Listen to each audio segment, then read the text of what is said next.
Hola a todos, soy el doctor Oscar Pelizón, jefe del Centro de Arritmias Cardíacas del Hospital Centenario y docente de grado y posgrado de esta facultad.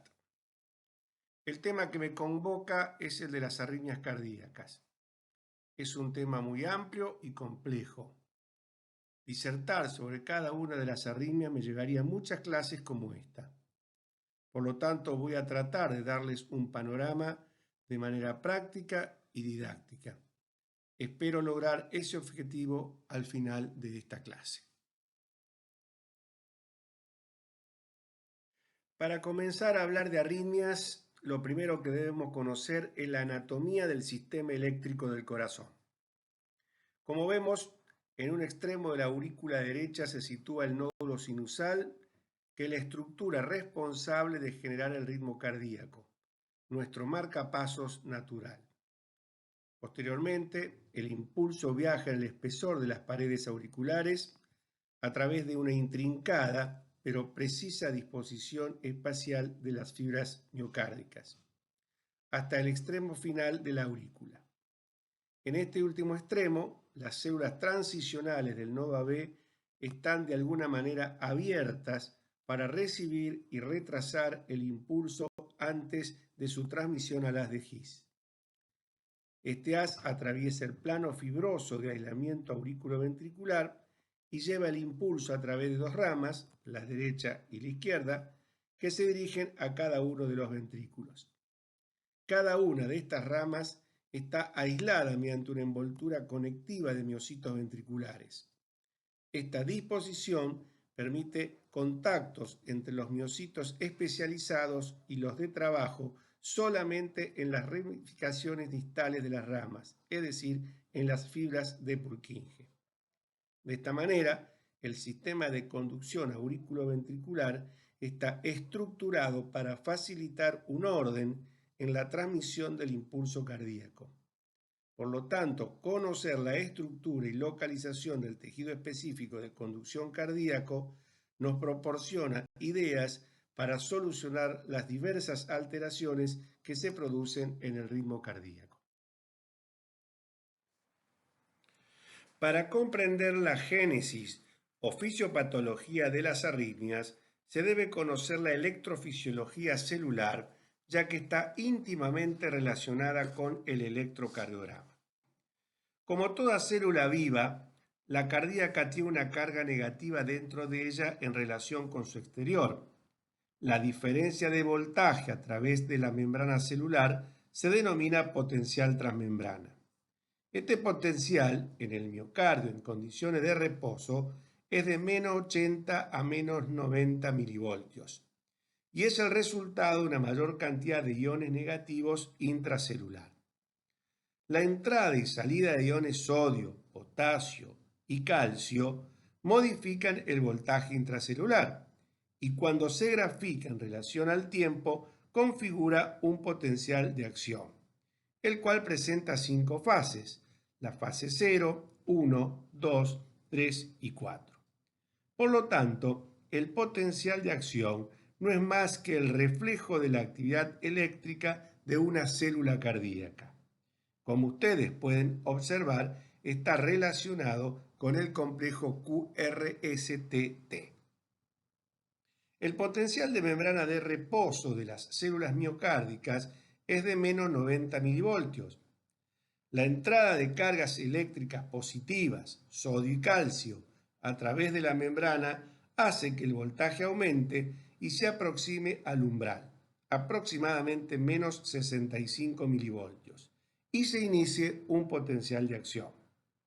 En este punto se abren los canales de sodio, lo que origina una gran corriente de entrada de sodio, pero transitoria, fase 0. Es la fase de despolarización, induciendo una onda, o un impulso eléctrico, que se propaga a todo el corazón. De acuerdo a la velocidad en cómo se despolariza esa célula, reflejada en la velocidad de ascenso de la fase 0, determina la velocidad de conducción del impulso eléctrico. Por lo tanto, cuando el ascenso de la fase 0 es lento, la velocidad de conducción será lenta. La corriente de sodio se inactiva rápidamente, tras lo cual se produce una corriente de salida de potasio llamada ITO, que inicia la repolarización o fase 1. Durante la fase de meseta del potencial de acción, es decir, la fase 2, la corriente de calcio desempeña un papel importante, al oponerse a la corriente de potasio. La corriente de calcio es la principal vía de entrada de calcio y desencadena la liberación de calcio del retículo sarcoplasmático a través de los receptores de rianolina, cuya mutación es provocadora de una arritmia maligna llamada taquicardia ventricular polimorfa catecolaminérgica que veremos más adelante. La activación de canales de potasio rectificadores tardíos, así llamados básicamente en el miocito auricular, y la activación de los canales de calcio dan lugar a la interrupción de la fase de meseta e inician la repolarización tardía o fase 3. Por último, los canales de sodio de potasio, llamado IK1, completan la fase de repolarización final o fase 4. Es importante conocer que estos canales son expresados genéticamente y la mutación de los mismos son generadores de arritmias que conforman los síndromes arrítmicos hereditarios o canalopatías que veremos al final de esta clase. El corazón tiene dos grandes sistemas, uno que es el contráctil y el otro es eléctrico. Obviamente no puede haber contractilidad si no existe un sistema eléctrico. Y este sistema eléctrico tiene tres grandes propiedades. Una de ellas es el del automatismo, que particularmente está localizado en el nodo sinusal y en la capacidad, digamos, de generar un impulso de manera espontánea. Es nuestro marcapasos natural. La otra propiedad es el de la conducción, lo cual está anatómicamente determinado por el nodo AB, el haz de His, las ramas y el sistema de Purkinje. Y esto no es más que la capacidad de conducir los impulsos generados en el nodo sinusal o los que ocurran en algún otro tejido. Y la tercera es la excitabilidad, que no es más que la propiedad de una célula cardíaca de generar otro potencial de acción al ser estimulada luego de su periodo refractario. Antes de definir lo que es una arritmia cardíaca, lo que tenemos que decir es que el ritmo cardíaco será considerado normal cuando se origina en el nodo sinusal y se conduzca a través de todas las estructuras cardíacas en forma normal.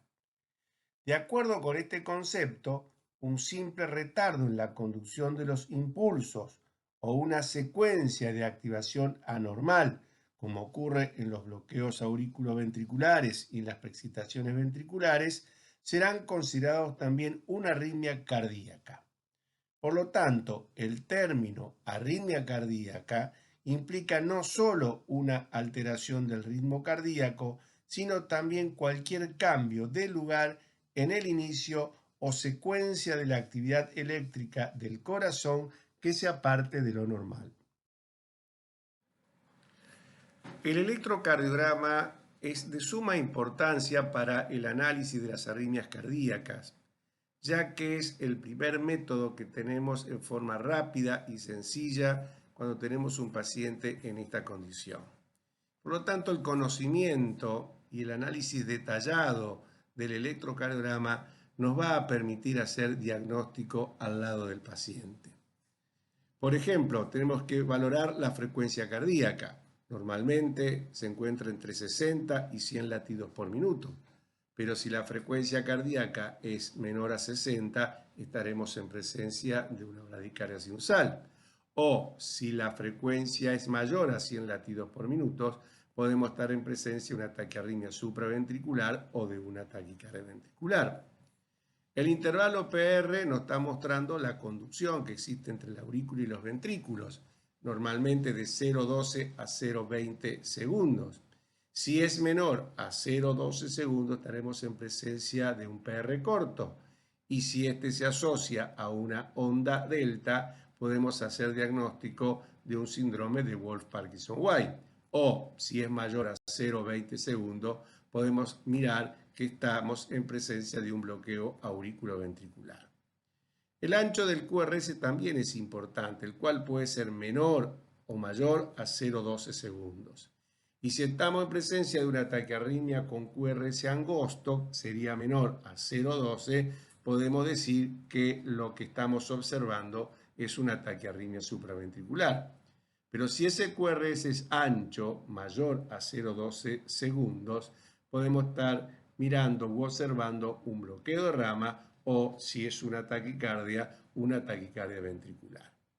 También es importante analizar el intervalo QT, el cual lo normal es de 0,44 segundos.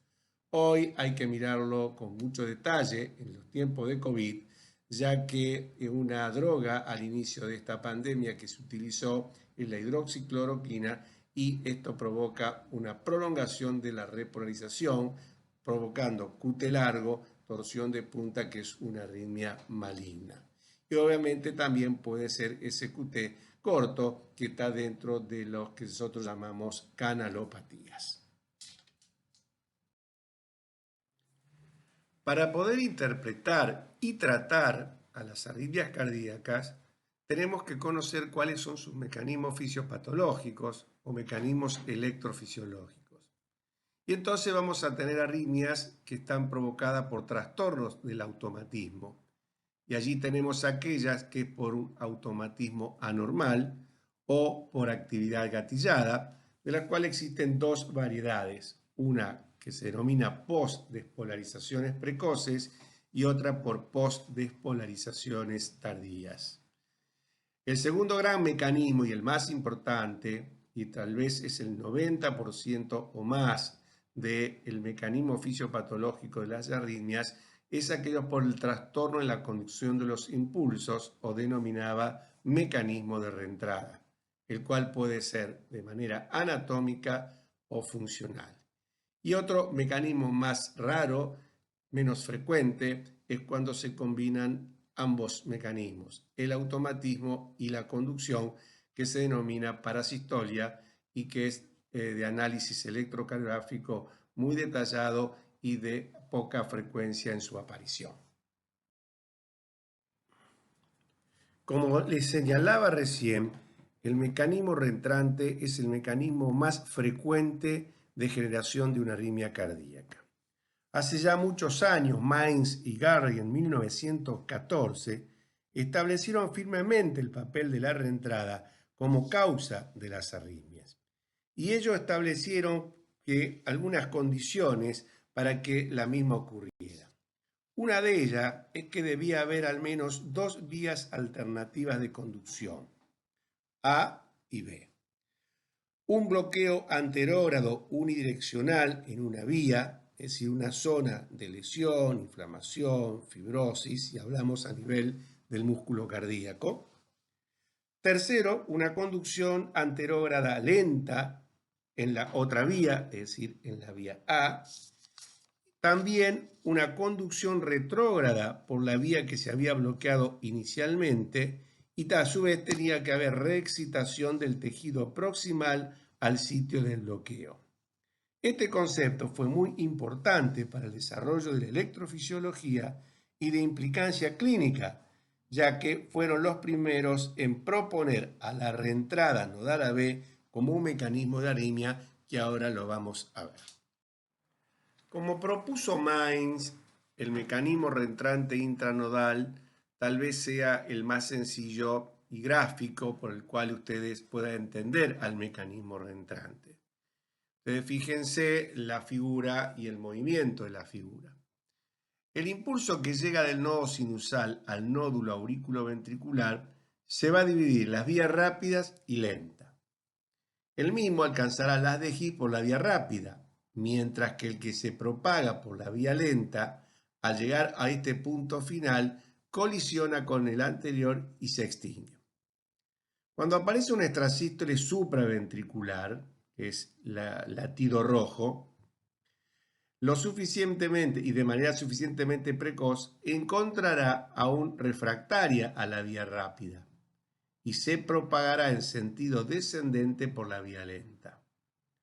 Al llegar al extremo ventricular del nódulo auriculoventricular, si la vía rápida está excitable en sentido retrógrado, el impulso se desplazará en forma ascendente por esta, además de conducirse al ventrículo. Al llegar nuevamente al extremo craneal del circuito, volverá a encontrar excitable la vía lenta, descendiendo nuevamente por esta y cerrando la reentrada. En este punto, además, va a despolarizar la aurícula en forma retrógrada y en forma casi simultánea el ventrículo. Una vez analizados los mecanismos electrofisiológicos de producción de las arritmias, tenemos que clasificarlas y a ellas podemos hacerlo de diferentes lugares. Uno desde su origen, el cual podrá ser supraventricular o ventricular, de acuerdo a la frecuencia, que podrán ser rápidas o también llamadas taquiarritmias cuando es mayor a 100 latidos por minuto, o lentas o bradiarritmias cuando la misma es menor a 60 latidos por minuto. De acuerdo a su presentación, en forma paroxística, es decir, que termina por sí misma, o en forma permanente cuando permanece en el tiempo. O de acuerdo a la duración del QRS, como habíamos hablado inicialmente, las cuales podrán ser angostas o anchas si la misma es mayor o menor a 0,12 segundos. Clínicamente se van a manifestar de diferentes formas y va a depender de la tolerancia hemodinámica, y la cual está obviamente relacionada a algunos aspectos de lo que recién señalaba. Uno es la frecuencia cardíaca. Obviamente, si es muy alta, la paciente puede tener palpitaciones y generar cierto hipoflujo cerebral por hipotensión, o muy baja, por la misma razón. La disminución de la frecuencia cardíaca hace que también pueda existir un hipoflujo cerebral y generar síntomas. Del origen de la taquicardia, si es supraventricular, en general podemos decir que es benigna, pero si el origen es ventricular, ya tenemos que preocuparnos porque puede ser arritmias malignas. De acuerdo a la función ventricular, no es lo mismo una taquiarritmia con una fracción de eyección normal que la que ocurre en una fracción de eyección deprimida, es decir, en presencia de una miocardiopatía dilatada, por ejemplo, o en presencia de un corazón normal. También la cardiopatía es importante establecerla. No es lo mismo que una taquiarritmia o una arritmia en general sea en una cardiopatía isquémica o en una cardiopatía chagásica o en una miocardiopatía hipertrófica. Y también estas arritmias pueden estar relacionadas a patologías asociadas.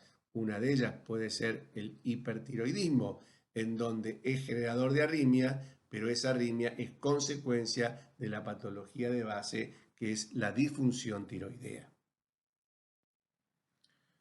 Con respecto a los síntomas, las palpitaciones tal vez sea uno de los más frecuentes, que es la sensación subjetiva del latido cardíaco, el cual podrá sentirse de manera rápida, de más lenta, de manera irregular, etc. También existe otros, mareo, dolor precordial, fatiga, pero yo me voy a detener en un minuto en el síncope. El síncope es la pérdida transitoria de la conciencia con pérdida del tono postural. Es el típico desmayo. Este cuadro puede ir acompañado de pródromos o sin pródromos. Y hay que tener en cuenta que el síncope no es un diagnóstico, es solamente un síntoma. El síncope puede ocurrir en pacientes sin cardiopatía y con cardiopatía. En la mayoría de las veces es benigno porque lo más frecuente es un síncope vasovagal, aunque también puede ocurrir en una canalopatía y entonces es un síntoma de riesgo. El síncope puede ocurrir en pacientes con cardiopatía estructural y aquí tiene otro significado, que es la malignidad del síntoma. Hay que evaluar a estos pacientes exhaustivamente porque puede ser premonitorio de una muerte súbita. Los electrofisiólogos ponemos mucha atención a este síntoma, por lo que puede suceder si no hacemos las evaluaciones diagnósticas y tratamientos correspondientes, podemos tener algún inconveniente con estos pacientes que muchas veces son pacientes sanos, jóvenes. La canalopatía, es decir, las arritmias de los síndromes hereditarios, hay que tenerlas siempre muy en cuenta porque son de riesgo y pueden tener una muerte súbita inesperada.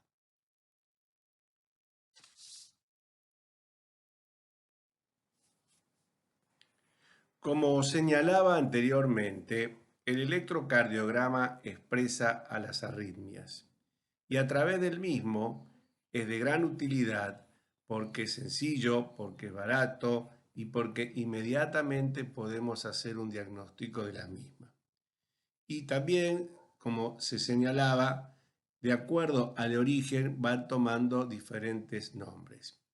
Y en este caso, lo que estamos observando en esta tira electrocardiográfica es una extrasístole supraventricular, en donde vemos un complejo QRS angosto, prematuro, es decir, que se adelanta a los complejos previos que tienen ondas P sinusales, y estos complejos pueden ser con una onda P o sin onda P. Entonces, estas constituyen las extrasístoles supraventriculares, que es un hallazgo frecuente en cualquier control clínico en personas normales y particularmente en personas de edad avanzada. En este caso, los latidos que surgen de los ventrículos obviamente se llaman extrasístoles ventriculares. Y a menudo estas arritmias no producen síntomas ni causan problema alguno, ya que muchos de ellos ocurren en corazones normales y es frecuente observarlo en controles clínicos de manera aislada.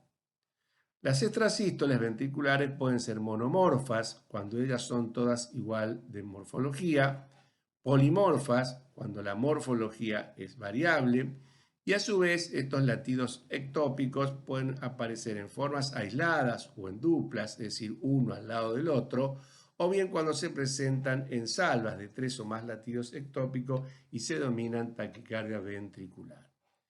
En la tira de abajo vemos un registro electrocardiográfico donde observamos una extrasístole ventricular, la cual se muestra de manera diferente a la que observábamos anteriormente de origen supraventricular, ya que en este caso observamos un latido ectópico, aberrado, totalmente diferente al latido previo, que es un latido sinusal.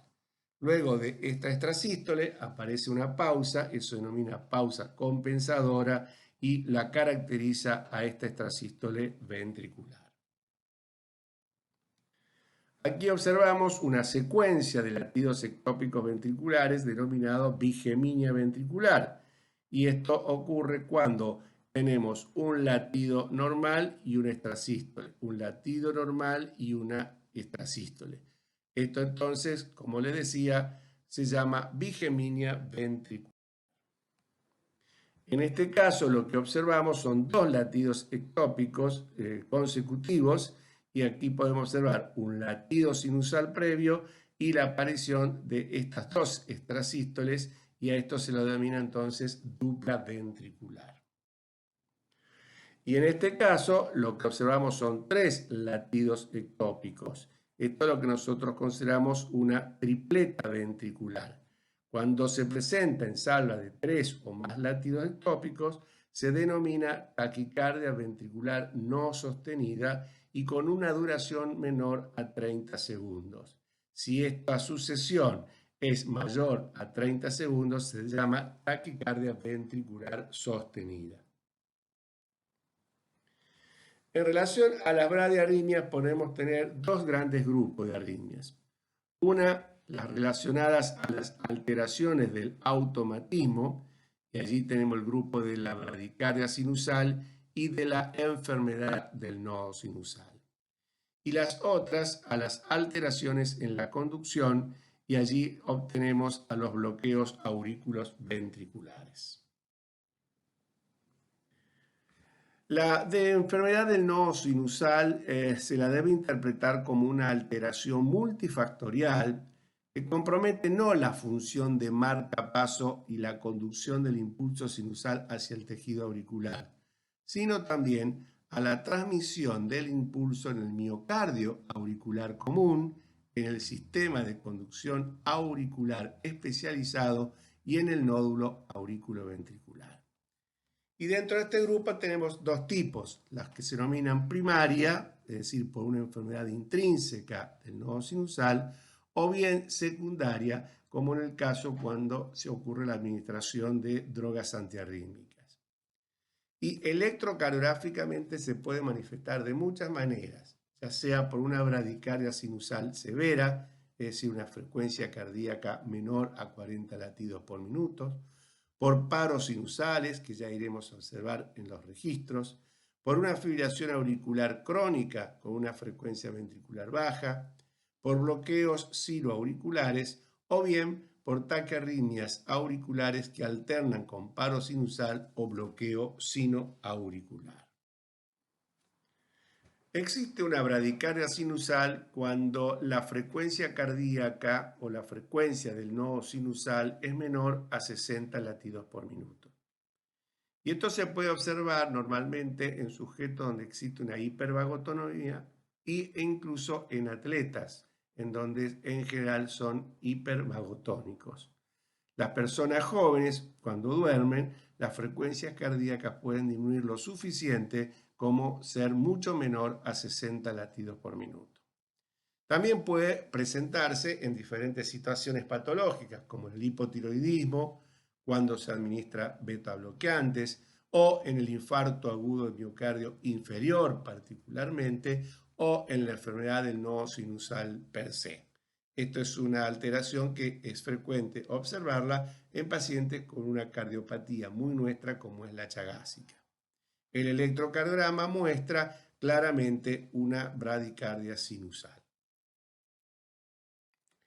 En este registro electrocardiográfico de 12 derivaciones podemos observar la expresión de una forma de la enfermedad del nodo sinusal. Aquí lo que se observa es un ritmo de la unión auriculoventricular. Si ustedes se fijan bien, no existe una onda P delante de cada complejo QRS.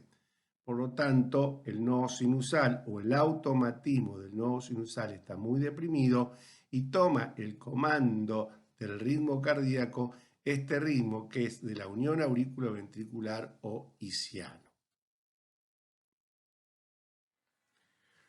Otras expresiones de la enfermedad del nodo sinusal es, en este caso, en el primer electrocardiograma, la del paro sinusal. Como ustedes observan, tenemos una serie de latidos sinusales y luego bruscamente aparece una pausa que dura varios segundos. Esta es la expresión típica de un paro sinusal. Luego, en la tira del medio, lo que se puede observar a la izquierda es una serie de latidos de rápida frecuencia, es decir, un taquiarritmia, en este caso supraventricular, que bruscamente se corta y aparece esa pausa de 3.1 segundos y luego sale un latido unional, un escape unional, para finalmente el latido siguiente del ritmo sinusal. Y en otras oportunidades también se puede expresar como una fibrilación de baja respuesta ventricular, y esto ustedes observen que el ritmo es irregular, ahí existe un ritmo de fibrilación auricular que es una tremulación en la línea de base, e incluso en esa tremulación y los latidos pueden ser de frecuencia cardíaca lenta, como en el medio donde se observa realmente una bradicardia importante. En general, la enfermedad del nodo sinusal muchas veces suele estar afectado también el nódulo auriculoventricular. Por eso la aparición de estas pausas.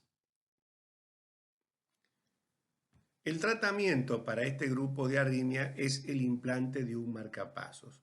Y aquí existen lo que se denominan indicaciones clase 1, es decir, donde no existen dudas de que hay que implantar este dispositivo. Y una de las indicaciones es la disfunción sinusal sintomática, la cual tiene que haber una vinculación claramente documentada entre los síntomas y la bradiarritmia. Por ejemplo, la bradicardia sinusal severa o las pausas sinusales como acabamos de ver. La bradicardia sinusal sintomática o pausas sinusales secundarias a un tratamiento farmacológico esencial es importante indicación ya cuando no existen otras terapias alternativas. Es otra de las indicaciones. Y como última indicación, clase 1, es la insuficiencia cronotrópica sintomática. Esto es cuando no se incrementa la frecuencia cardíaca de manera adecuada de acuerdo al ejercicio que se realiza. Otro grupo de las arritmias son aquellas relacionadas a los trastornos de la conducción auriculoventricular. Y entre ellos tenemos los bloqueos de ramas y los bloqueos auriculoventriculares, los cuales es muy importante reconocer el nivel de localización de ese trastorno de conducción. Esto se conoció a través del electrograma del haz de His.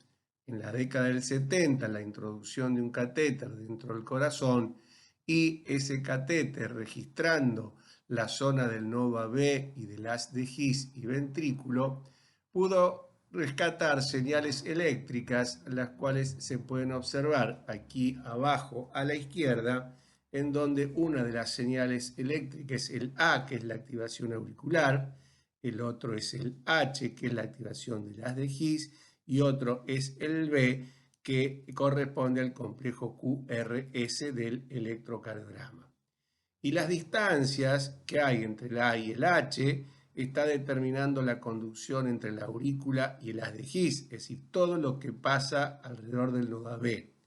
Y entre el H y el B, lo que ocurre por debajo del haz de His.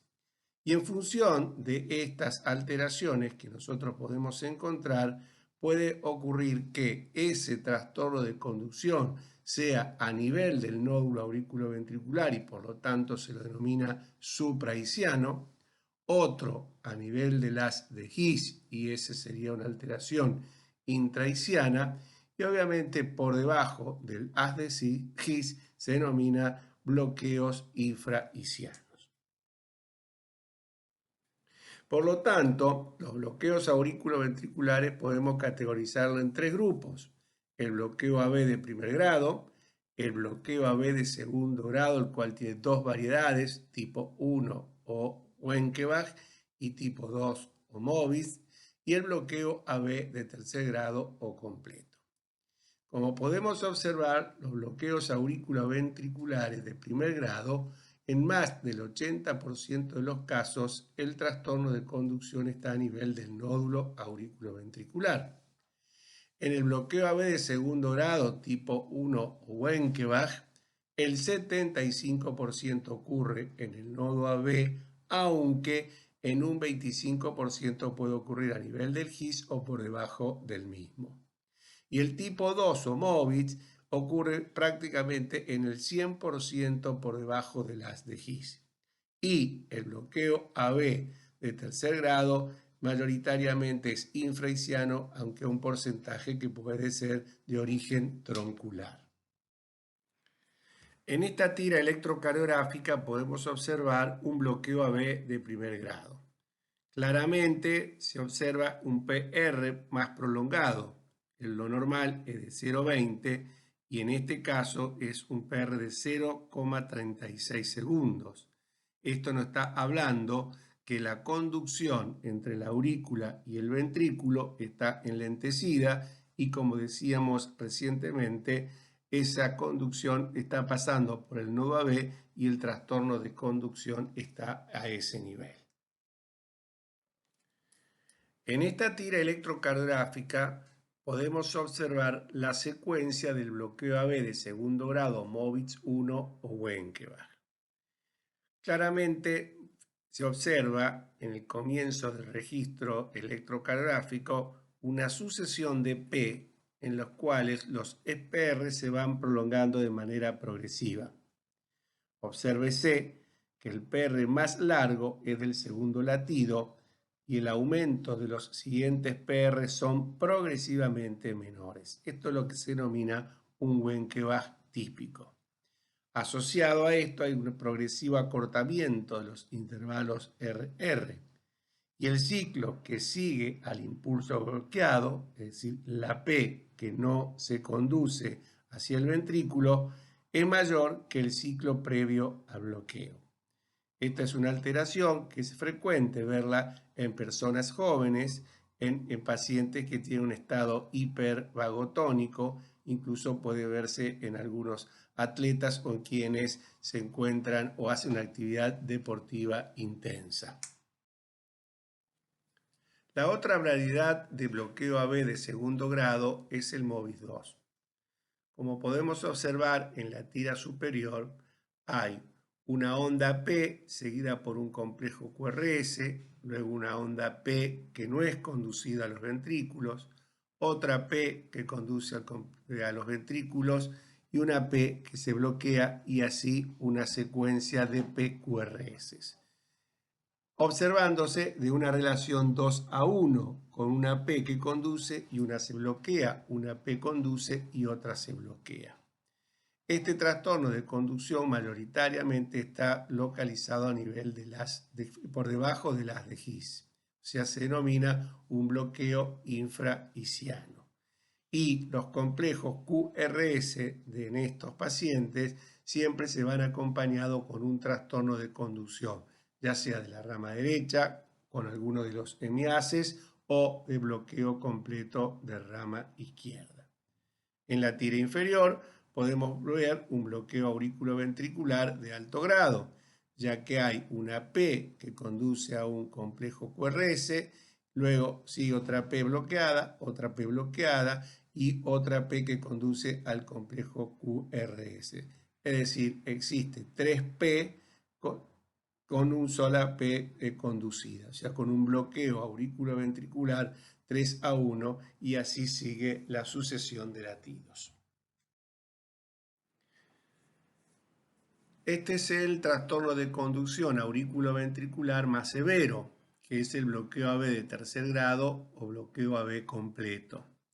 Esto implica que la conducción de las aurículas no se conducen a los ventrículos y esto lo caracteriza básicamente por la disociación auriculoventricular, lo que implica, y como se puede observar en este trazado electrocardiográfico, que las ondas P van por un lado y los complejos QRS van por el otro. Esto quiere decir que esas ondas P no conducen a través del sistema de conducción normal a los ventrículos y el comando del ventrículo lo toma un ritmo que se denomina ritmo idioventricular. Esto cursa con frecuencias cardíacas muy bajas y se debe implantar un marcapasos de manera rápida. El tratamiento de los bloqueos auriculoventriculares es obviamente el implante de un marcapasos. Y aquí tenemos entonces las indicaciones clase 1, en donde en primera medida tenemos el bloqueo AB completo de alto grado adquirido, el bloqueo AB completo congénito sintomático, el bloqueo AB de segundo grado sintomático, independientemente de la variedad, sea MOBI1, 2, 1, y la localización anatómica, como señalábamos, supra, intra o infraisiano. Y los bloqueos auriculoventricular de cualquier grado en las enfermedades neuromusculares. Ahora vamos a introducirnos en el gran capítulo de las taquiarritmias. De acuerdo a su localización, la podemos dividir en supraventriculares y en ventriculares. Las taquiarritmias supraventriculares pueden ser la taquicardia sinusal, taquicardia reentrante nodal AB o intranodal, taquicardia reentrante AB por vía accesoria, es decir, lo que conforman el síndrome de Wolff-Parkinson-White, el aleteo auricular y la fibrilación auricular. Y las taquiarritmias ventriculares particularmente tenemos dos, que son las taquicardias ventriculares y la fibrilación ventricular. La taquicardia sinusal la definimos cuando la frecuencia cardíaca es mayor a 100 latidos por minuto. En general es fisiológica y esta se produce cuando el organismo está sometido a un estrés de ejercicio, emociones, fiebre. Una vez que desaparece estas condiciones, la frecuencia del corazón generalmente volverá a la frecuencia normal. Pero hay una arritmia que es muy patológica y que es la taquicardia sinusal en presencia de insuficiencia cardíaca. Es la arritmia tal vez más común en la insuficiencia cardíaca, que es la taquicardia sinusal, que está expresando claramente la liberación de catecolaminas o la activación del sistema nervioso autónomo adrenérgico. Una arritmia frecuente es la taquicardia con QRS angosto, así se denomina, para diferenciarla de otras taquicardias con QRS ancho. Y una de ellas es la taquicardia reentrante nodal AB. Esto obviamente se produce dentro del nódulo auriculoventricular y, como señalábamos en los mecanismos reentrantes, el nodo AB va a tener una vía lenta y una vía rápida. Y aquí en la secuencia dinámica se puede observar cómo circula la actividad eléctrica dentro del nódulo auriculoventricular, y debajo de esta figura se observa cómo se representa el complejo QRS. A la derecha podemos ver una taquicardia típica de reentrante intranodal. Es una taquicardia con una frecuencia alta, con complejos QRS angostos, en las cuales no podemos observar la onda P. Esto es una arritmia que es más frecuente en mujeres, es aproximadamente el 50% de las taquicardias supraventriculares y no tiene cardiopatía, es decir, no hay una alteración estructural. Y lo más importante es que la onda P se encuentra dentro del complejo QRS o inmediatamente después. Es una taquiarritmia en donde no podemos observar la onda P, excepto en derivación B1 a veces se ve como una onda R', y esa, cuando uno lo compara con el ritmo sinusal, esa señal no se observa y no está indicando que puede llegar a ser la onda P retrógrada. Y estos pacientes suelen tener palpitaciones intermitentes y conforman también el grupo de lo que se denominan, de acuerdo a la clínica, de las taquicardias paroxísticas. La otra taquicardia con QRS angosto es la taquicardia reentrante auriculoventricular, la cual está mediada por una vía accesoria. En presencia de una preexcitación ventricular y esta taquiarritmia conforma el síndrome de Wolff-Parkinson-White. Como ustedes pueden observar, existe una vía accesoria que une la aurícula con el ventrículo y a través de ello circula la actividad eléctrica que viene de la aurícula, pasa por el nodo AB, sistema His-Purkinje, ventrículo y va retrógradamente hacia la aurícula a través de esta vía accesoria. Nuevamente ahí vemos la secuencia dinámica de cómo funciona este circuito reentrante y aquí claramente sí podemos observar una onda P retrógrada.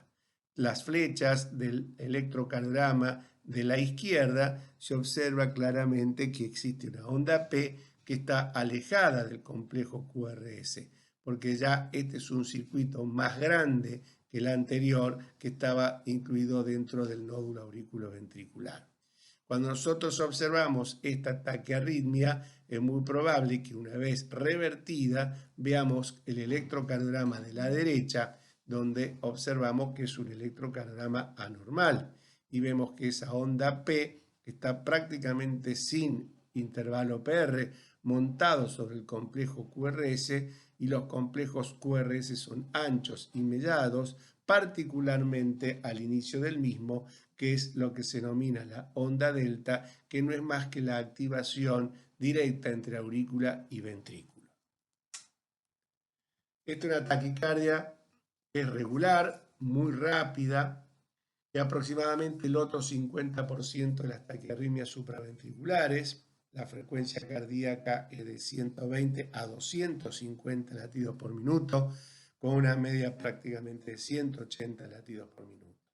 La localización de la onda P es muy importante porque aquí podemos medir dónde comienza el complejo QRS y dónde está la onda P, y en general eso se denomina el intervalo RP, el cual es mayor en general de 70 a 80 milisegundos.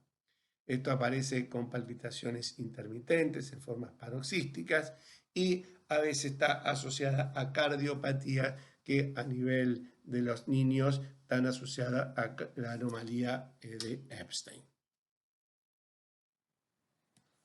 El tratamiento de estas taquicardias, sea la nodal AB como la auriculoventricular ortodrómica, en agudo lo que se hace son maniobras vagales, lo que el efecto es tratar de enlentecer la conducción del nódulo auriculoventricular y con ello cortar el circuito.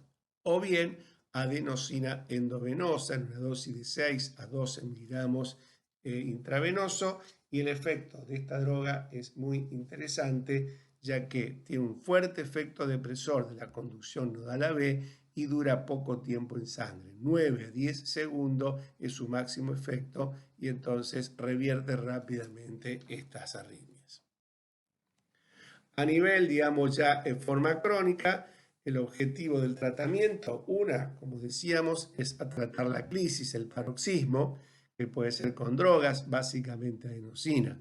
A veces, por alguna circunstancia, es ineficaz y se recurre a la cardioversión eléctrica. Lo otro es prevenir las recidivas con drogas, fármacos antiarrítmicos, básicamente beta bloqueantes, flecainida, propafenoda o amiodarona, pero hoy con el advenimiento de la ablación por radiofrecuencia, su utilización cada vez es menor. Y obviamente para curar este problema, realmente para que en forma definitiva no se produzcan estas arritmias, la ablación por radiofrecuencia es el método de elección. La fibrilación auricular es una arritmia tal vez la más frecuente en la práctica clínica. Habitualmente implica la existencia de una cardiopatía, pero en algunas oportunidades puede presentarse sin cardiopatía demostrable, las cuales se denominan fibrilaciones auriculares idiopáticas o aisladas, y hoy también conocemos que tiene una base genética. Clásicamente el paciente relata palpitaciones rápidas e irregulares, que va acompañada con síntomas como disnea, angor o incluso síncope, que a veces ocurre al inicio de la fibrilación auricular. El electrocardiograma se caracteriza por la existencia de una respuesta ventricular totalmente irregular y por la presencia de oscilaciones irregulares de la línea de base, que traducen las despolarizaciones auriculares múltiples y desorganizadas y de alta frecuencia. La irregularidad de los RR se debe al paso o no de esos impulsos de aurícula a través del nódulo auriculoventricular. Si la conducción del nódulo auriculoventricular es buena o está acelerada, la frecuencia ventricular de esta arritmia será muy alta y va a conformar una fibrilación auricular de alta respuesta. Pero si el nódulo auriculoventricular está lesionado, su conducción está disminuida, por ejemplo, por algún fármaco, la frecuencia puede estar dentro de lo normal o bien incluso muy disminuida, como a veces ocurre en las fibrilaciones con baja respuesta ventricular. Como se puede observar en este gráfico, la prevalencia de la fibrilación auricular va incrementándose a medida que se incrementan los años. Y podríamos decir que la fibrilación auricular es una arritmia de los adultos mayores. Y clásicamente empieza alrededor de entre los 50 y 60 años a observarse, y cuando llegamos a los 80 o 90 años, el 10% de la población puede tener una fibrilación auricular. Esto es lo que hoy llamamos de alguna manera una de las epidemias que tiene la cardiología y que se está ocupando y preocupando mucho por ella. Las causas de la fibrilación auricular, como se puede observar, pueden ser cardíacas y obviamente la más frecuente es la hipertensión arterial y la cardiopatía isquémica, mientras que, bueno, las valvulopatías, miocardiopatía, enfermedad no sinusal, cardiopatías congénitas o post-cirugía cardíaca son también causas frecuentes de fibrilación auricular. Y tenemos causas no cardíacas, es decir, patologías no relacionadas con el corazón, pero que lo afecta y pueden generar fibrilación auricular. Y algunas, como las que ocurren en el corazón sano, que son las denominadas fibrilaciones vagales, que es aquellas cuando se presenta durante el sueño, donde existe una hipertonía vagal, o bien las adrenérgicas, las cuales se encuentran cuando hay un gran ejercicio, esfuerzo, y en este momento la cocaína es una de las drogas que pueden provocar fibrilación auricular de tipo adrenérgico. La fibrilación auricular se puede clasificar de diferentes maneras. Una fibrilación auricular diagnosticada por primera vez, y esta es la fibrilación que no ha sido diagnosticada antes, no es conocida. La fibrilación auricular paroxística, la cual está autolimitada y en la mayoría de los casos dura menos de 48 horas. La fibrilación persistente, esta es cuando se mantiene durante más de 7 días. Y la fibrilación persistente, larga duración, cuando la misma es mayor a un año. Y se considera fibrilación permanente si el paciente o el médico asumen que la fibrilación auricular no puede ser revertida.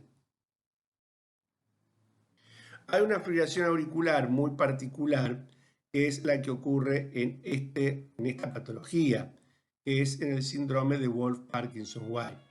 Como ya habíamos visto anteriormente, el Wolff provocaba una taquicardia retrante AB ortodrómica.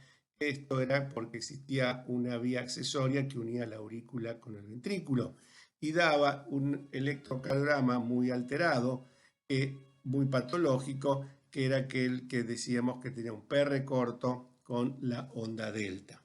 Y entonces puede ocurrir en esta cuestión una fibrilación auricular. Y esta es una fibrilación auricular de muy alta respuesta ventricular, de la cual también es irregular, y podemos observar que los complejos QRS son anchos y que tienen exactamente la misma morfología que lo que se observa en ritmo sinusal con la preexcitación ventricular. La importancia de esta fibrilación auricular, obvio, es en pacientes jóvenes y puede ser generadora de muerte súbita, aunque en un porcentaje muy, pero muy bajo. La presencia de esta arritmia indica claramente que se debe realizar una ablación de esa vía accesoria. Una arritmia primo hermana de la fibrilación auricular es el aleteo auricular. El aleteo auricular, como ustedes pueden ver, se manifiesta electrocardiográficamente con unas ondas negativas en las derivaciones inferiores 2, 3 y ABF y positiva en derivación B1, como está marcado por la flecha. Esta es una arritmia del lado derecho, básicamente es un circuito reentrante único que se encuentra en la aurícula derecha, el cual tiene una orientación o un sentido antihorario. Por ello, esas ondas de aleteos u ondas F son negativas en la cara inferior y positiva en la cara en B1. Entonces, como se decía, se caracteriza por tener reflexiones negativas en las derivaciones inferiores, y esto es lo que se llama los llamados dientes de serrucho. Gira en la aurícula derecha en el plano frontal en sentido contrario a las agujas de un reloj, es decir, de manera antihoraria. El tratamiento de la fibrilación auricular y el aleteo auricular comprende la prevención del tromboembolismo, particularmente ya que estas arritmias son muy embolígenas, el control de la frecuencia ventricular y la conversión a ritmo sinusal, y luego de que esto ocurra, el mantenimiento en el ritmo sinusal. El tratamiento básico para la prevención del tromboembolismo es la anticoagulación.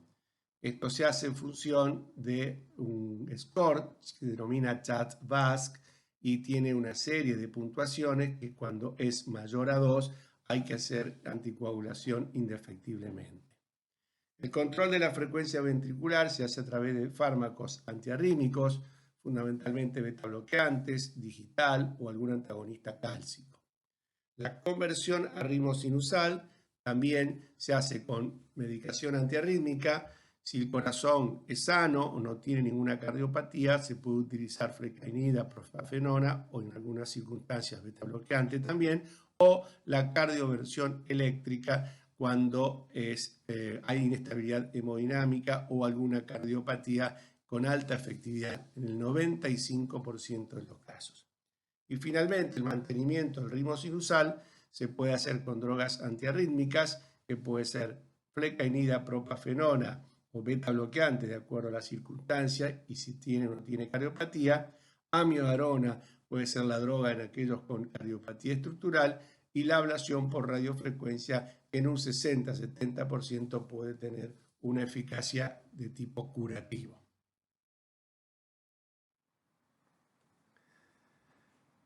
El otro gran grupo de taquicardias es aquellas con QRS ancho.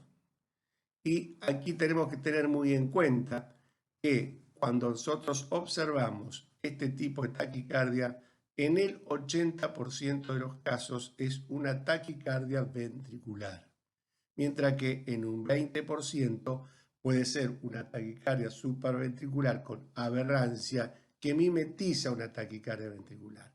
Pero es sumamente importante desde el punto de vista clínico y práctico pensar siempre que una taquicardia con QRS ancho es una taquicardia ventricular hasta demostrar lo contrario.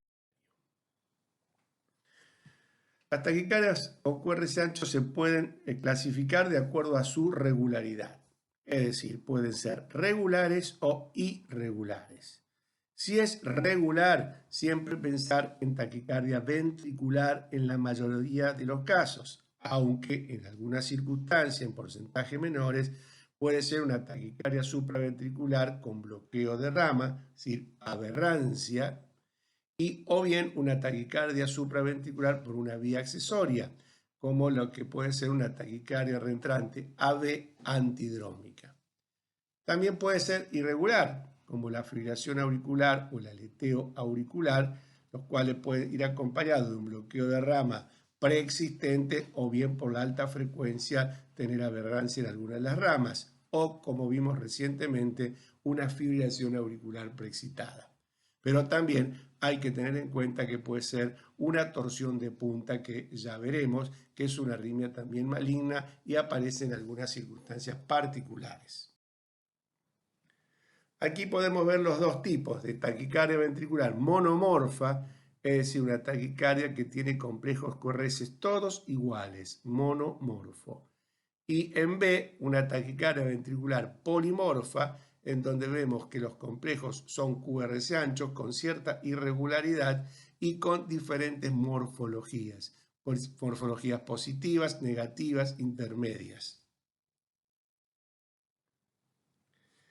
Por lo tanto, las taquicardias ventriculares, de acuerdo a esta, podemos definirlas. Las taquicardias ventriculares monomorfas pueden ser con cardiopatía o sin cardiopatía. La más frecuente de las cardiopatías es la cardiopatía isquémica crónica. Son aquellos que han tenido un infarto agudo de miocardio y tienen hoy una miocardiopatía dilatada, que puede ser obviamente isquémico-necrótica. Y las miocardiopatías dilatadas, que podrían ser idiopáticas o en nuestro medio pueden ser también chagásicas. Y sin cardiopatía son aquellas denominadas idiopáticas, en donde obviamente no hay ninguna alteración estructural del corazón y pueden tener diferentes morfologías, algunas con imagen de bloqueo de rama izquierda, otras con bloqueo completo de rama derecha, las cuales responden de manera diferente a fármacos como adenosina o verapamil, de acuerdo a si tienen bloqueo completo de rama izquierda con un eje inferior o bloqueo de rama derecha con un eje superior. Aquí podemos ver un ejemplo de una taquicardia con QRS ancho con diagnóstico de taquicardia ventricular. Y como les decía, esto es o en un 80% de los casos taquicardia ventricular. Estas obviamente podrán ser monomorfas o polimorfas, sostenidas o no sostenidas, y en la mayoría de los casos ocurre en presencia de cardiopatías. Estos pacientes tienen muy mal pronóstico y estas taquiarritmias están asociadas a la muerte súbita. La arritmia que sigue a esta taquicardia puede ser una fibrilación ventricular.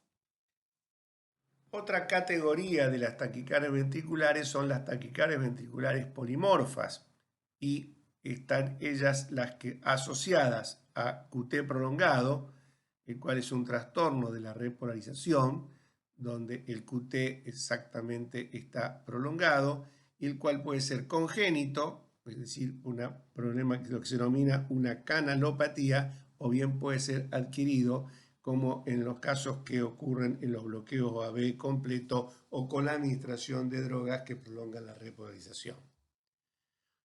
Esta arritmia puede ocurrir también con QT normal, y esto particularmente ocurre cuando existe una isquemia aguda. Básicamente hay una obstrucción coronaria de manera súbita y provoca una taquicardia ventricular polimorfa y puede generar una muerte súbita. En cardiopatías estructurales, en dos canalopatías como el síndrome de Brugada y en la taquicardia ventricular polimorfa catecolaminérgica, todo esto de manera menos frecuente. Y en otras circunstancias como el QT corto, cuando ese intervalo mide menos de 300 milisegundos y es denominado a este evento síndrome de QT corto.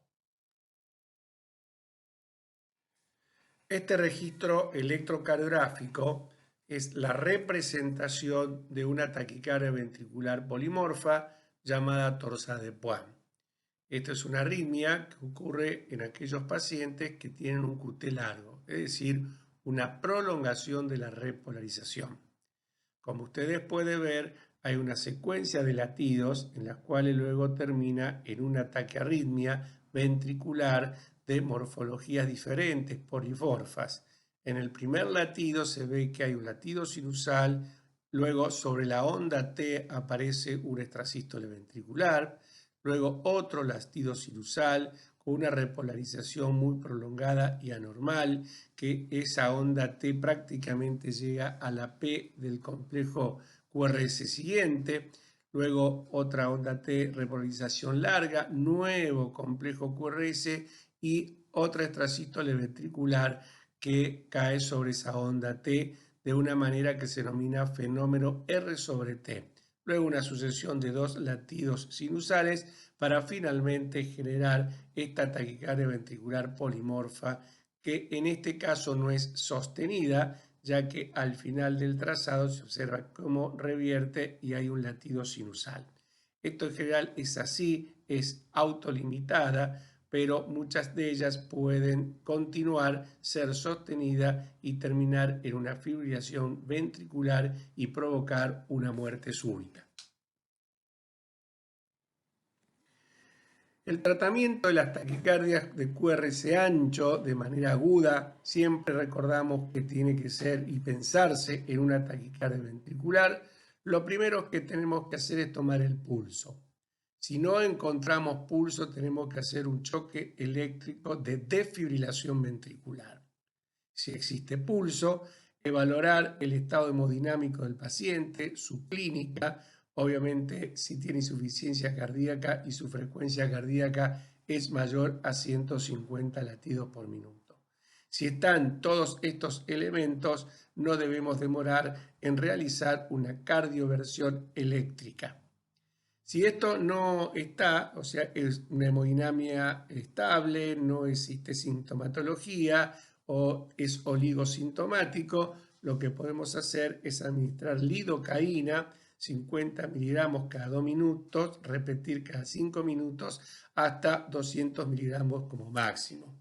Si esto no es suficiente y la taquiarritmia continúa, se puede realizar amiodarona endovenosa de manera de 150 miligramos en 10 minutos. Y si así no revierte, tenemos que realizar cardioversión eléctrica. En relación al primer estadio, cuando hay inestabilidad hemodinámica, si la primera cardioversión que se realiza en una secuencia de 100, 200 y 300 joules no revierte, amiodarona endovenosa se le puede realizar de 150 miligramos en 10 minutos y una nueva cardioversión en 300 joules. Obviamente, si esto no es suficiente y el paciente entra en paro cardíaco, se debe hacer RCP, es decir, reanimación cardiopulmonar, intubación y, si es necesario, asistencia mecánica respiratoria.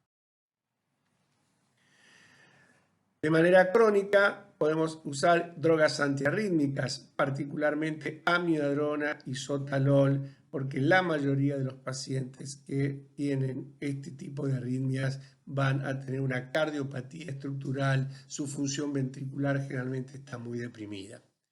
El cardiodesfibrilador es otra herramienta terapéutica de la cual se puede utilizar de manera primaria, es decir, en aquellos pacientes que aún no han tenido un ataque arritmia ventricular, pero estas son condiciones que hay que analizarlas muy en detalle.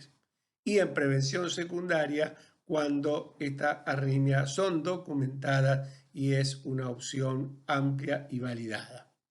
Y hoy en día también existe la ablación por radiofrecuencia en aquellos casos en los cuales esta es factible y a veces es una alternativa, incluso cuando los pacientes aún tienen un cardiodesfibrilador y estos pacientes tienen una entidad arrítmica que se llama tormenta eléctrica o tormenta arrítmica. La fibrilación ventricular es un ritmo ventricular rápido, mayor de 250 latidos por minuto, que es irregular, de morfología caótica y que lleva irremediablemente la pérdida total de la contracción cardíaca, con una falta total de bombeo sanguíneo y por tanto a la muerte del paciente. Esta es la causa en que los pacientes hacen una muerte súbita o bien es el estadio final de una cardiopatía estructural severa. Como ustedes pueden ver, ahí existe el registro electrocardiográfico de cómo se ve, cómo se observa, cómo se registra una fibrilación ventricular.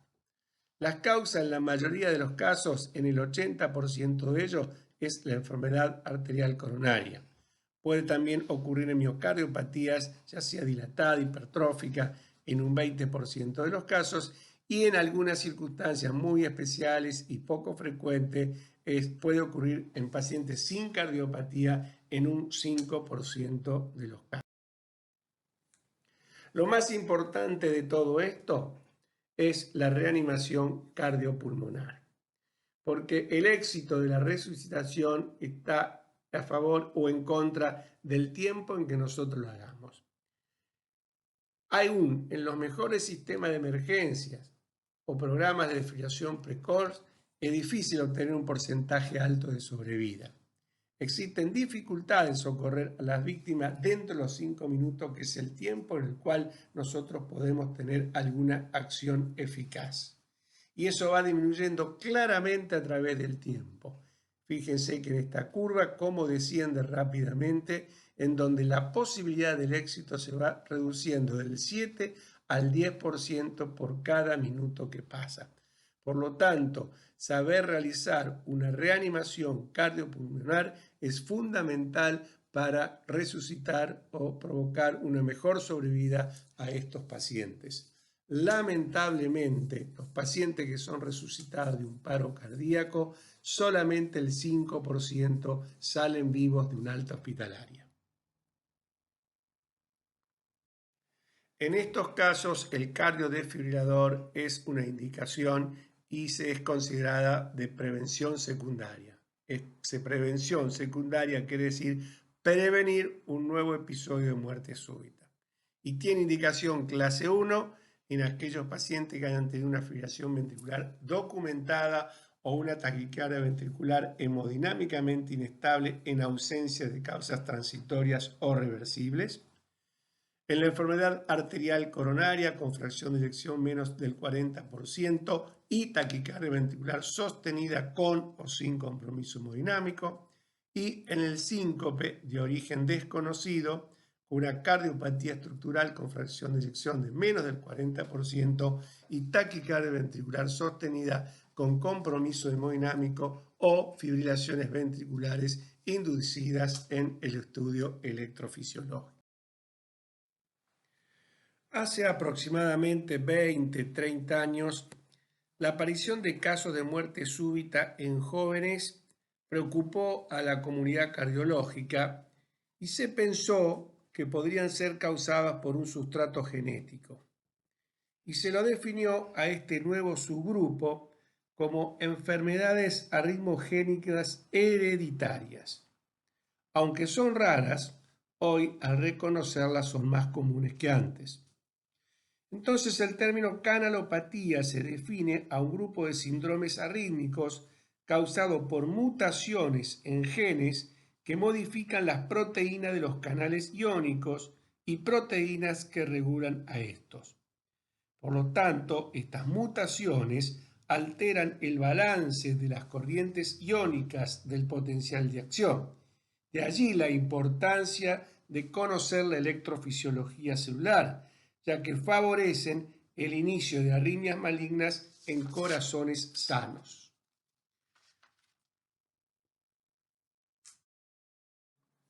Las canalopatías tienen algunas características comunes. Una de ellas es que se presentan en pacientes sin cardiopatía estructural. No existe una enfermedad cardíaca.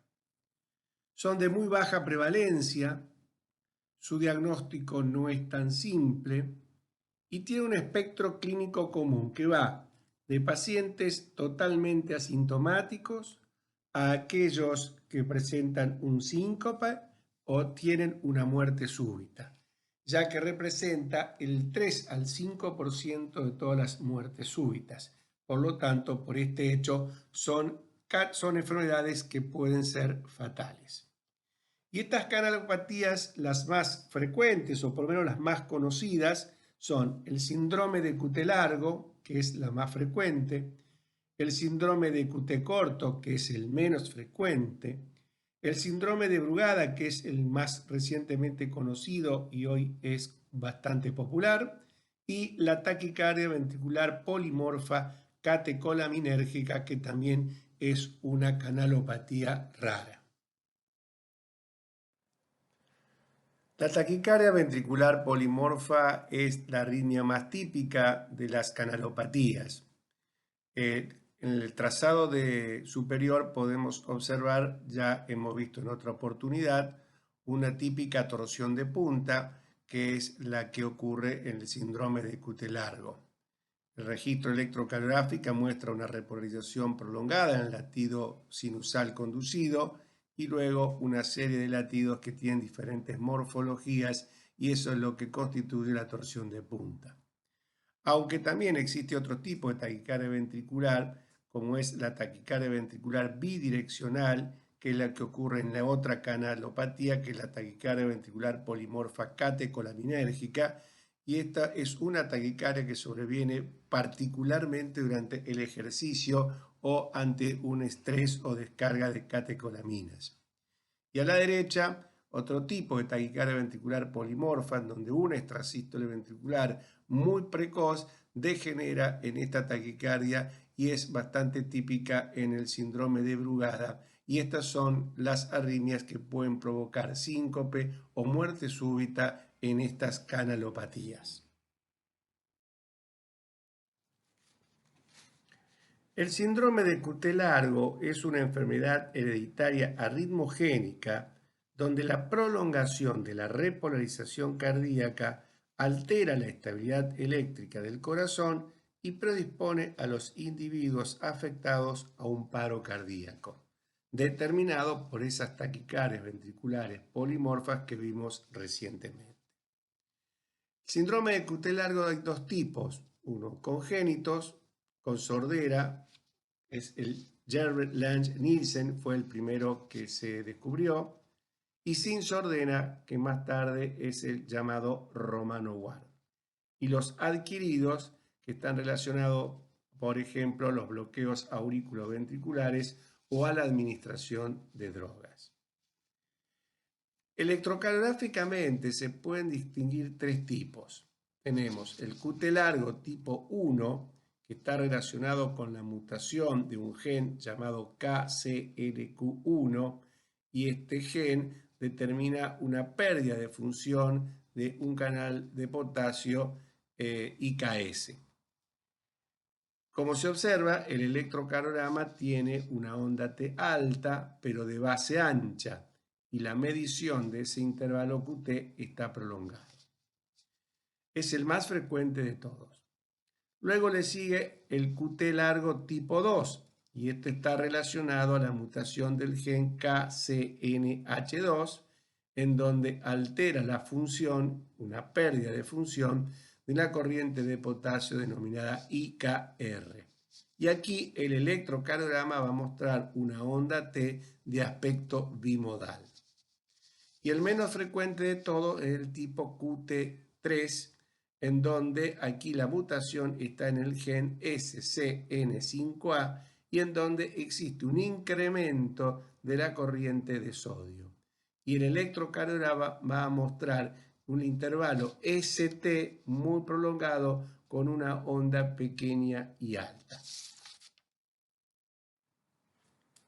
El intervalo QT se determina a través de la fórmula de Bassett, que es la medición del intervalo QT sobre la raíz cuadrada del RR.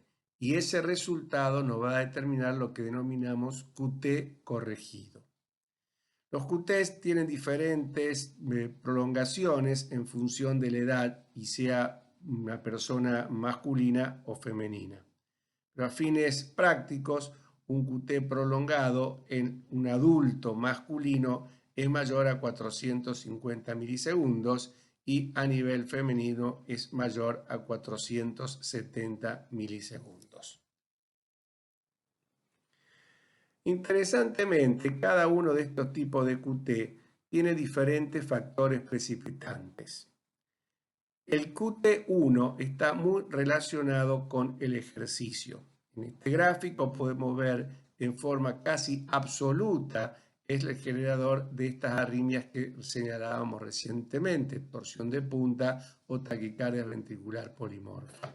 En el 75% de los casos, los episodios sincopales o un episodio de muerte súbita en un portador de un QT largo tipo 1 es durante el ejercicio, un poco menos y mucho menos durante las emociones o el estrés.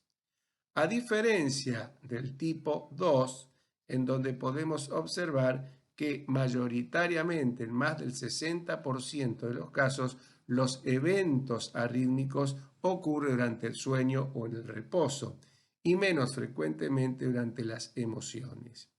Y el tipo 3 es muy diferente a los otros dos, ya que en más del 80% de los casos la arritmia o el episodio sincopal va a ocurrir durante el sueño o en reposo.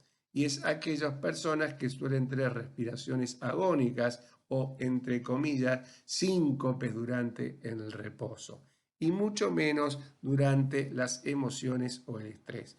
Estos datos son sumamente importantes para luego, cuando analizamos un paciente que presenta un QT largo y de acuerdo al tipo que nosotros observamos, tenemos que preguntar cuáles son los factores o ante qué situación estos pacientes tuvieron el evento clínico. En muchas oportunidades, mirando el electrocardiograma solamente, es difícil hacer un diagnóstico. Por eso se creó un sistema de puntajes o score para determinar el diagnóstico, considerando el electrocardiograma, la historia clínica y la historia fulminar. Y de acuerdo a este puntaje se puede definir si estamos en presencia de un QT largo definido o con probabilidades intermedias o de baja probabilidad. Ustedes observen que el mayor puntaje es el intervalo QT corregido. Sigue la torsión de punta y luego la presencia de síncope. Por ello es muy importante hacer una correcta medición del intervalo QT para hacer diagnóstico. El tratamiento del síndrome de QT largo, bueno, en los asintomáticos que tienen un QT mayor a 470 milisegundos, se le deben administrar propanolol, nadolol. Básicamente estos dos beta bloqueantes son los más eficaces para evitar eventos clínicos. Si el QT largo debuta con un síncope, beta bloqueante sin ninguna duda. Un QT largo que debuta con una muerte súbita, hay que administrarle o ponerle un cardiodesfibrilador. Cuando el QT largo, el beta bloqueante, es ineficaz o es mal tolerado, es decir, a pesar de tener un beta bloqueante, puede tener un episodio sincopal, el cardiodesfibrilador también se impone y en algunas circunstancias hay que realizar simpatectomía izquierda. Y si le pusimos un cardiodesfibrilador y este tiene choques recurrentes o tiene fenómenos de tormentas eléctricas, tenemos que recurrir a la simpatectomía izquierda. El síndrome de Brugada es una canalopatía de reciente descubrimiento. Fue descrita por primera vez en 1992 por los hermanos Brugada, de allí su nombre.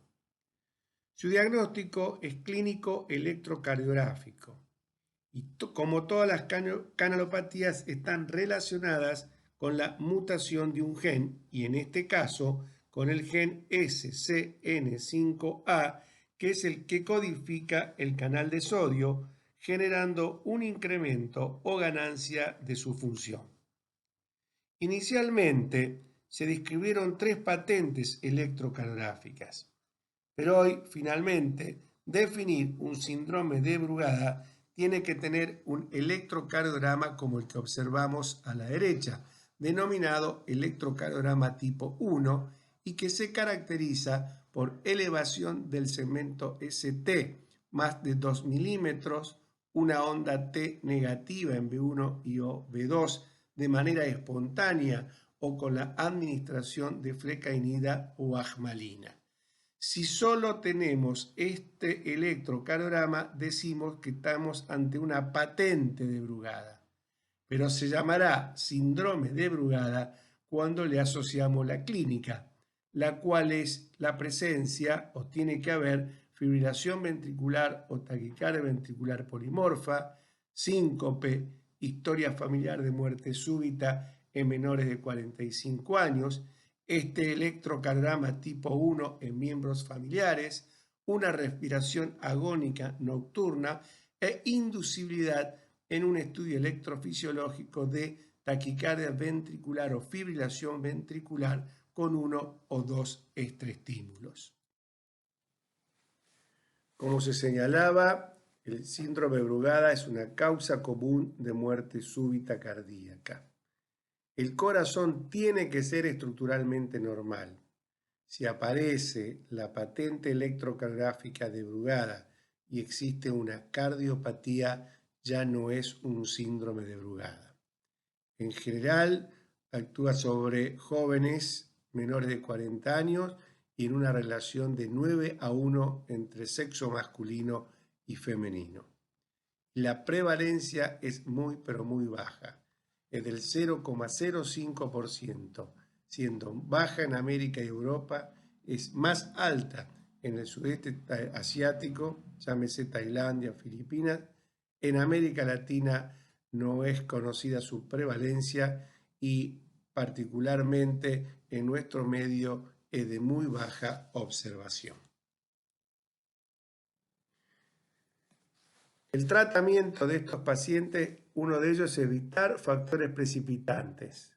La fiebre puede generar la presencia de un síndrome de Brugada, la hipertonía vagal también, como así algunos fármacos cuales son bloqueadores de los canales de sodio. El único tratamiento eficaz hasta el momento es el cardiodesfibrilador en pacientes sintomáticos, es decir, aquellos resucitados de una muerte súbita o han presentado un episodio sincopal. Y en los asintomáticos, en aquellos que tienen un electrocardiograma tipo 1 espontáneo y se induce una taquicardia ventricular polimorfa o fibrilación ventricular en un estudio electrofisiológico. La quinidina es una droga que se utiliza básicamente en Israel. Hay un grupo de trabajo en ese país en donde ellos lo usan activamente y han observado que evita la inducibilidad de las arritmias ventriculares en el estudio electrofisiológico. También evita tormentas arrítmicas y en niños es una alternativa al cardiodesfibrilador. Más recientemente, en muy pocos casos todavía, la ablación por radiofrecuencia en la zona epicárdica de la pared anterior del tracto de salida del ventrículo derecho se ha observado que desaparece esa patente electrocardiográfica, pero aún falta mucho tiempo de seguimiento para ver si esto es realmente eficaz. Como conclusiones, puedo decirle que las arritmias cardíacas a veces son un dilema diagnóstico. Pueden tener diferentes tratamientos por las características clínicas y condiciones de los pacientes, pero tenemos que tener en cuenta 3 elementos básicos y fundamentales que son útiles para el diagnóstico de las arritmias: la historia clínica, el examen físico y el electrocardiograma. En las arritmias complejas es necesaria la opinión del experto, llámese cardiólogo, electrofisiólogo, y de acuerdo a la opinión de este, puede ser necesaria la evaluación con un estudio electrofisiológico, ablación por radiofrecuencia o implante de dispositivos como marcapasos, cardiodesfibrilador o resincronizadores. Muchas gracias.